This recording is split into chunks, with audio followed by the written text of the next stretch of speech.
dari Lembaga Survei Indonesia.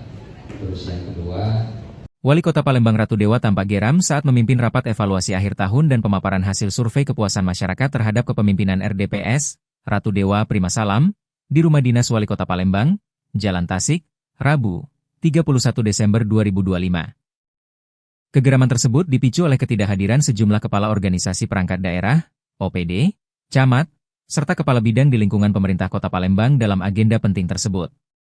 Dalam rapat itu, Ratu Dewa bahkan mengabsen satu persatu kepala OPD, kabid, dan seluruh camat yang hadir. Dari hasil absensi, diketahui sejumlah pejabat tidak hadir dengan alasan sakit maupun tanpa keterangan yang jelas. Salah satu yang disorot langsung oleh Wali Kota adalah Pelaksana Tugas, PLT, Kepala Dinas Pariwisata Kota Palembang, M. Irman, yang tidak hadir tanpa alasan. Selain Kepala OPD, sejumlah camat dan Kepala Bidang juga diketahui tidak menghadiri rapat tersebut.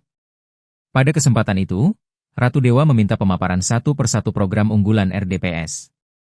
Di antaranya Palembang Gercep, Palembang Cerdas, Palembang Sehat, Palembang Peduli, dan Palembang Belagak. Rapat juga diisi dengan penyampaian hasil survei kepuasan masyarakat terhadap kinerja kepemimpinan RDPS periode November-Desember 2025 yang dilakukan oleh Lembaga Survei Lingkar Publik Independen, LPI. Awalnya, pemaparan survei berlangsung terbuka dan dapat disaksikan awak media. Namun di tengah pemaparan, Direktur Eksekutif LPI Hilmin yang menyadari kehadiran wartawan, menghentikan presentasi. Selanjutnya, awak media diminta meninggalkan ruang aula Rumah Dinas Wali Kota Palembang.